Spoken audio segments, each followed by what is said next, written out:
Buenas tardes. En el día de hoy presento a la doctora Daniela Echeverri Chica, residente de segundo año de pediatría de la Universidad Libre, seccional Cali. Vamos a hablar, a revisar el tema de neutropenia febril, más allá del manejo antibiótico. Bienvenida, Daniela, y muchas gracias. Bueno, buenas tardes, ¿cómo están? Como les dijo el doctor Juan Pablo, entonces vamos a hablar hoy acerca de neutropenia febril. Estos son los puntos que vamos a desarrollar durante toda la exposición. Vamos a hablar algunas generalidades, definir pues esta patología, mencionar algo acerca de la epidemiología, etiología, el enfoque diagnóstico y terapéutico, y vamos a hablar algo acerca de la prevención y la vacunación. Entonces, antes pues de empezar a hablar de neutropenia febril como tal, pues recordarles algunas generalidades de los neutrófilos. Son las células blancas más abundantes en el humano, se caracterizan por ser multilobulados y tienen una vida media de 8 a 20 horas. Sin embargo, en los procesos infecciosos, esta vida media puede aumentar más. Es la primera línea de defensa contra infecciones bacterianas y fúngicas, y su función es fagocitar los patógenos o liberar factores antimicrobianos. Entonces, ya pues hablando acerca de neutropenia febril, este fue un concepto que se introdujo hace más o menos 40 años y se considera una urgencia infectológica por la morbimortalidad que acarrea. Es importante en estos pacientes determinar el nivel de riesgo que tienen de sufrir infecciones severas, porque esto nos va a determinar el manejo médico. Más del 60% de los niños que están recibiendo manejo para leucemia mieloide aguda han sufrido por lo menos un episodio de infección durante el tratamiento. Se ha evidenciado que los niños menores de 2 años tienen mayor riesgo, y hasta en el 50% de los casos no logramos aislar el microorganismo.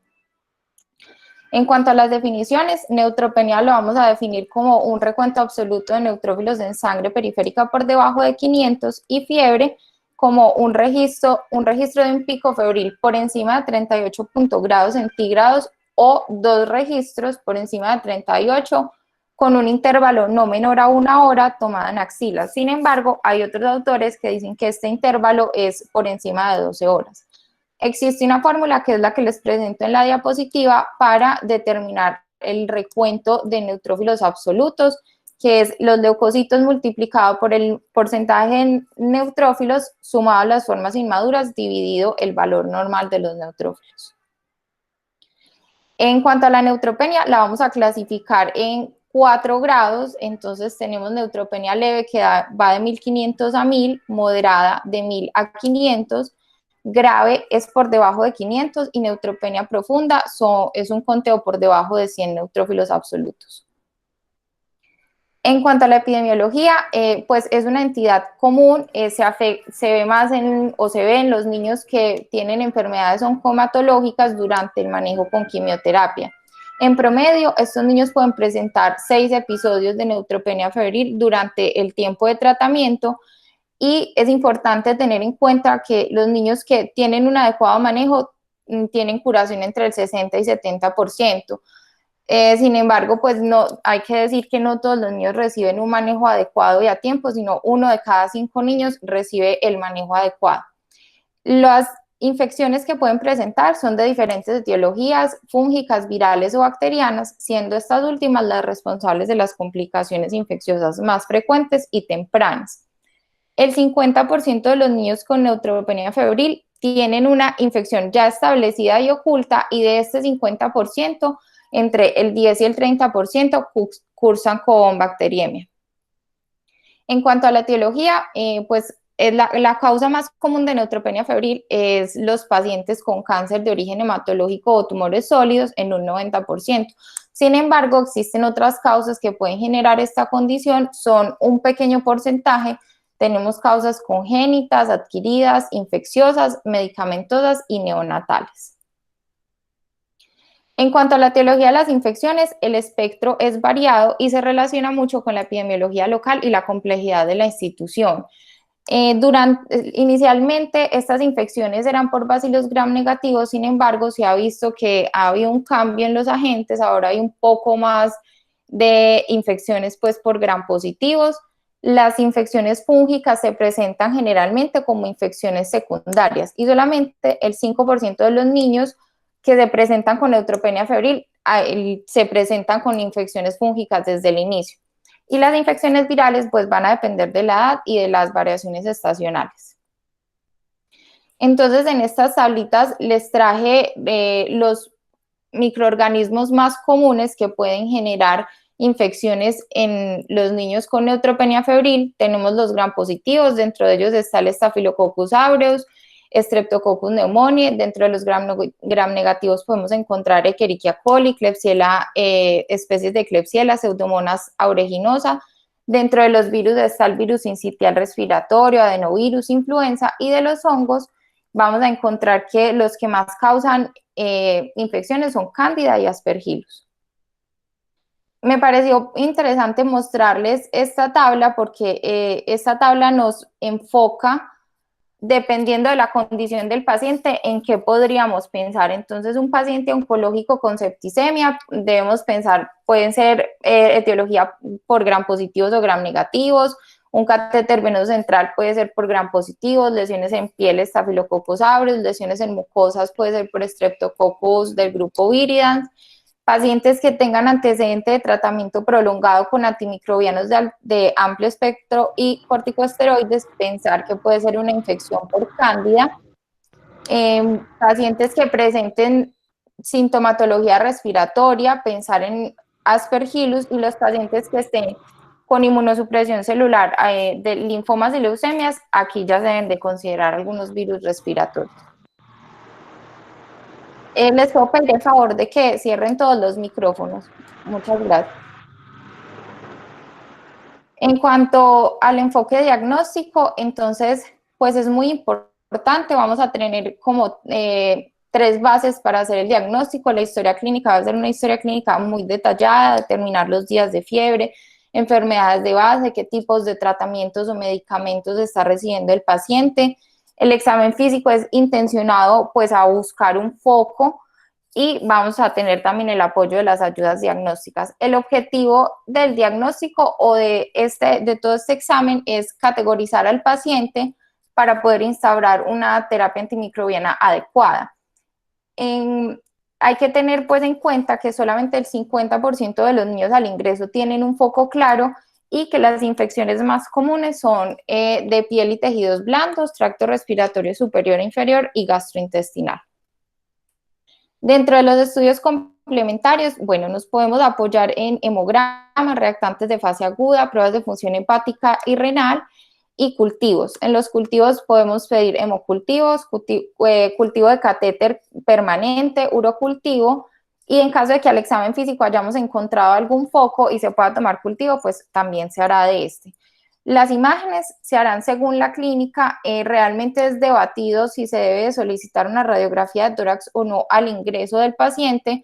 Muchos autores la recomiendan para evaluar la evolución del paciente. Y en cuanto a la muestra de líquido cefalorraquídeo, se recomienda solamente en pacientes que presenten compromiso del sistema nervioso central.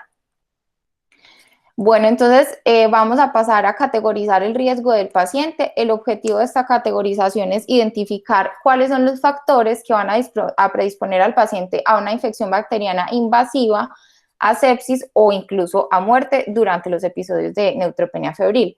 Entonces, ¿en qué nos vamos a basar? Primero, en el conteo de neutrófilos, evaluar la severidad de la neutropenia y el tiempo.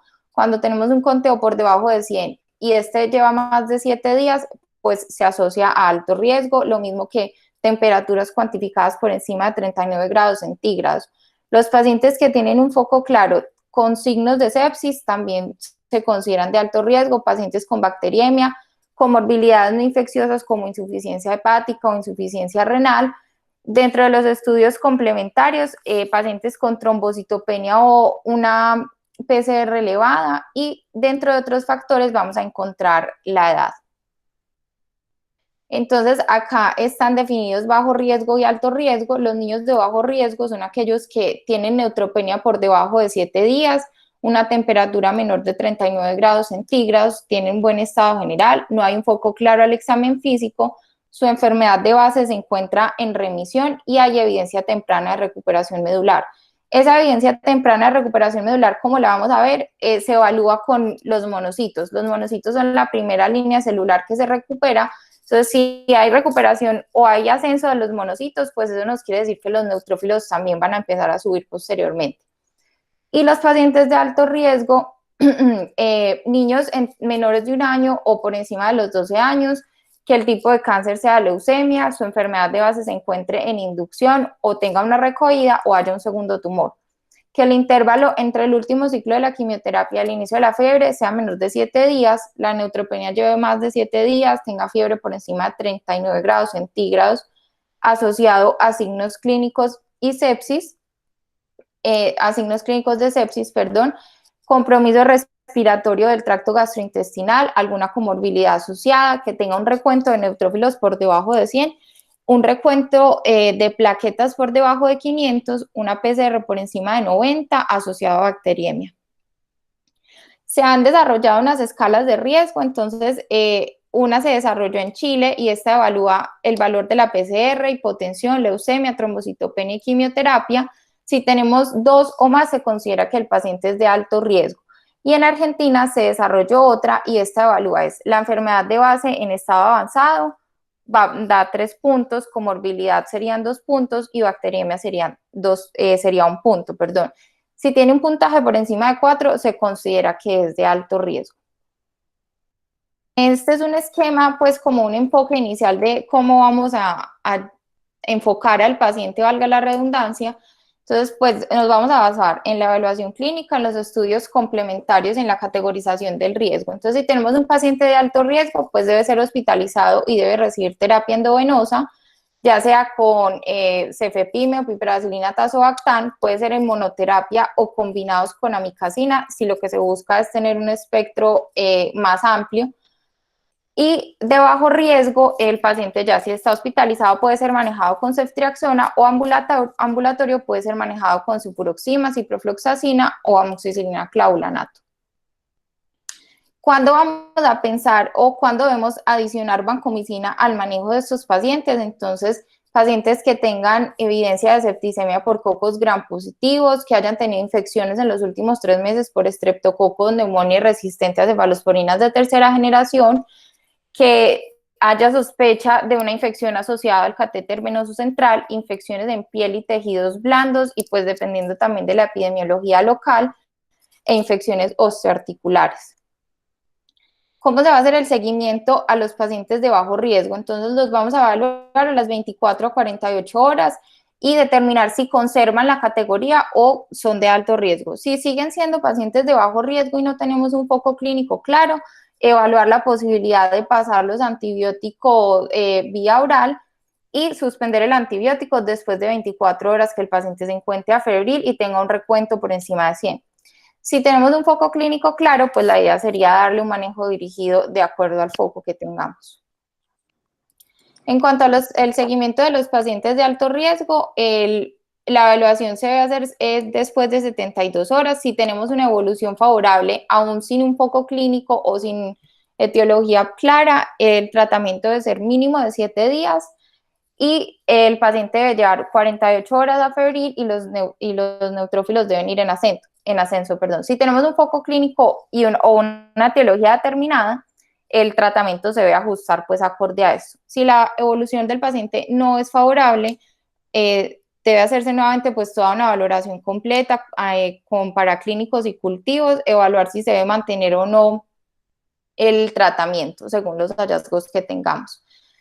Ya entre el 5º y 7º día, si tenemos una evaluación favorable, vamos al algoritmo que les acabo de mencionar y si tenemos fiebre persistente, hay que mirar cómo está el recuento de neutrófilos. Si tenemos un recuento por encima de 500, los antibióticos se deben suspender al 5º día y se debe revalorar al paciente. Y si el recuento está por debajo de 500, se debe buscar una infección fúngica invasiva, reajustar antibióticos de ser necesario y agregar los antifúngicos. Me pareció pues importante también traer a colación este esquema que nos enfoca cómo se debe manejar un niño con un catéter venoso central. Entonces, si tenemos un paciente con un catéter venoso central con infección local complicada, ya sea infección del túnel, tromboflebitis, sepsis o infecciones secundarias, se deben tomar hemocultivos del catéter venoso central y periférico, se debe extraer el catéter, enviarlo a cultivo e iniciar tratamiento antimicrobiano. Y si la infección no es local, pero no está complicada, nuevamente se hacen hemocultivos, pero en este caso no se retira el catéter. Les traje, esta es la tabla de antibióticos que se puede usar en niños con neutropenia y fiebre. Como vemos, pues hay cefalosporinas, hay betalactámicos también. Bueno, entonces, en cuanto a la duración de la terapia, un factor determinante para decir cuándo vamos a retirar la terapia es el recuento de los neutrófilos.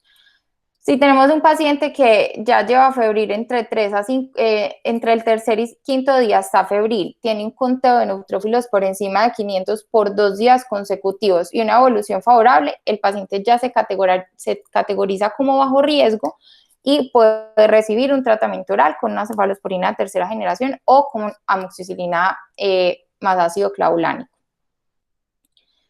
Este es un esquema también que nos orienta cómo debe ser pues, la duración del tratamiento. Entonces, como les digo, si el niño lleva febril entre el día 3 y el día 5 con un recuento por encima de 500 por 2 días consecutivos, se pueden suspender los antibióticos. Sin embargo, si al séptimo día el niño tiene un recuento por debajo de 500, inicialmente este paciente era de bajo riesgo y clínicamente se encuentra bien, se pueden suspender los antibióticos cuando el paciente lleve por lo menos 48 horas a febril. Dado el caso de que el paciente haya sido inicialmente categorizado como alto riesgo o haya tenido alguna infección como mucositis o el paciente haya llegado inestable, debe continuar el manejo antibiótico. Y en caso de que el paciente persista con fiebre, tengamos un recuento por encima de 500, este algoritmo lo que nos sugiere pues es suspenderlo de 4 a 5 días con un recuento por encima de 500 y reevaluar el paciente. Y si el paciente tiene un recuento por debajo de 500, se debe continuar por 2 semanas, reevaluarlo nuevamente y en caso de que ya no haya enfermedad clínica o radiológica, el paciente esté estable, se puede suspender el antibiótico. Vamos a hablar un poco acerca de la terapia antiviral. Usualmente no hay una indicación para el uso empírico de agentes antivirales. En caso de que estos pacientes pues, presenten infección por herpes o por varicela, el manejo sería con aciclovir. En la infección por citomegalovirus, si la presenta, sería con ganciclovir. Y en cuanto al factor estimulante de granulocitos, se considera un manejo profiláctico y solamente se haría en los pacientes que esperemos que haya una incidencia de neutropenia febril y mayor o igual al 40%. ¿Qué pacientes serían estos? Los que tengan neutrófilos por debajo de 100, la enfermedad primaria sin control, neumonía, hipotensión, disfunción multiorgánica y una infección micótica invasiva. Vamos a hablar un poco acerca de la infección fúngica invasiva. Se considera una infección oportunista y se presenta en el paciente inmunocomprometido o en estado crítico. Dentro de las que podemos encontrar está candidiasis invasiva, aspergilosis invasiva, cigomicosis y fusariosis. Sin embargo, como ya les había mencionado al inicio de la charla, las más frecuentes en estos pacientes son candidiasis y aspergilosis y es de las que vamos a mencionar algunas generalidades. Entonces, la infección fúngica invasora por cándida, esta infección se asocia a una alta mortalidad entre el 20 y 50% y se han determinado tres grupos de factores de riesgo que se asocian a que los pacientes puedan desarrollar una infección por cándida. Entonces, el primer grupo son los factores relacionados con el huésped, como que haya colonización. El segundo grupo son los factores asociados a la enfermedad y el tratamiento, que el paciente presente neutropenia, tenga catéteres o haya sido sometido a cirugías. Y el cuarto grupo es relacionado con las complicaciones que el paciente haya podido presentar.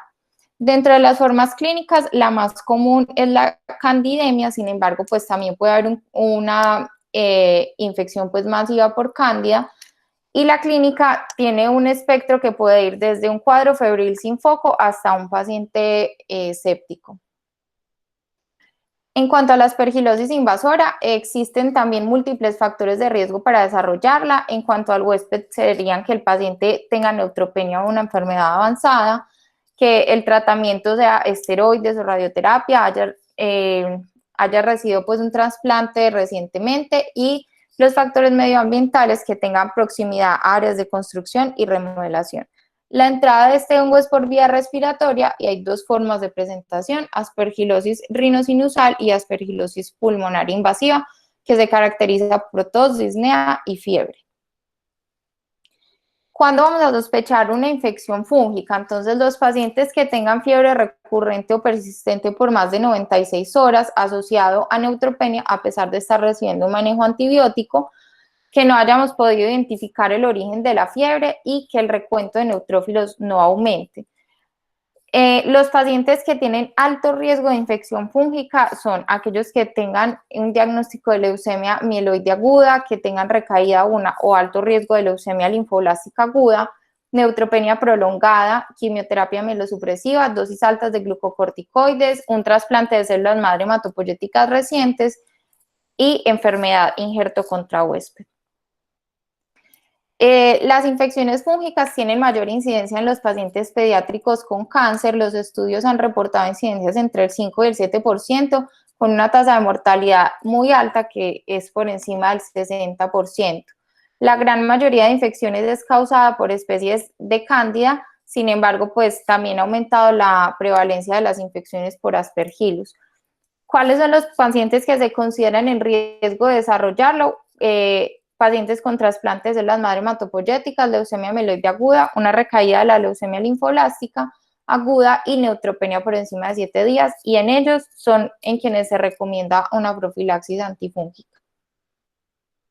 Se han hecho diferentes metaanálisis que evalúan pues como la eficacia del fluconazol como profilaxis, y se ha evidenciado que estos pacientes que han tenido la profilaxis con fluconazol tienen menos enfermedad fúngica invasiva y menos mortalidad asociada a esta infección.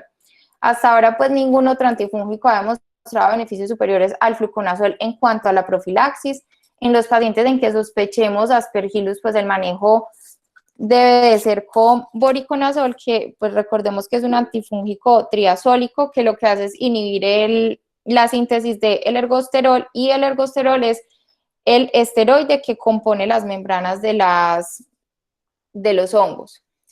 En caso de que el paciente requiera tratamiento para una infección fúngica invasiva y esté recibiendo profilaxis de fluconazol, se sugiere llevar el fluconazol a dosis terapéuticas, y si no hay mejoría, pues sugiere el manejo con caspofungina, que pues recordemos que es una equinocantina y lo que hace es que inhibe la síntesis del beta-glucano en la pared celular del hongo, con voriconazol o con anfotericina B. Esta es una tabla que también resume pues los tipos de fúngicos de los grupos que tenemos, las dosis y el intervalo de administración de cada medicamento. Bueno, entonces me pareció pues también importante hablar un poquito acerca del manejo preventivo de nuestros pacientes que presentan neutropenia febril.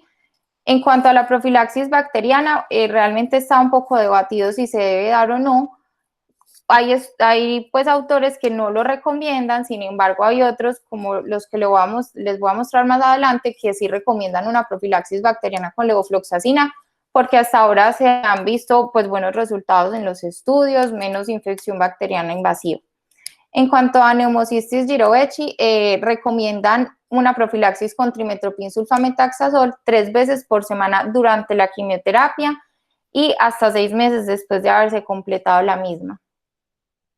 La profilaxis viral, únicamente se recomienda profilaxis con oseltamivir en los pacientes en los que durante las 2 primeras semanas después de la administración de la vacuna haya actividad de la enfermedad en la comunidad, cuando no se pueda pues administrar la inmunización contra influenza, cuando los familiares o personas de contacto cercano no se encuentren inmunizados, y niños de alto riesgo que tengan familiares y trabajadores de la salud que estén en contacto con ellos.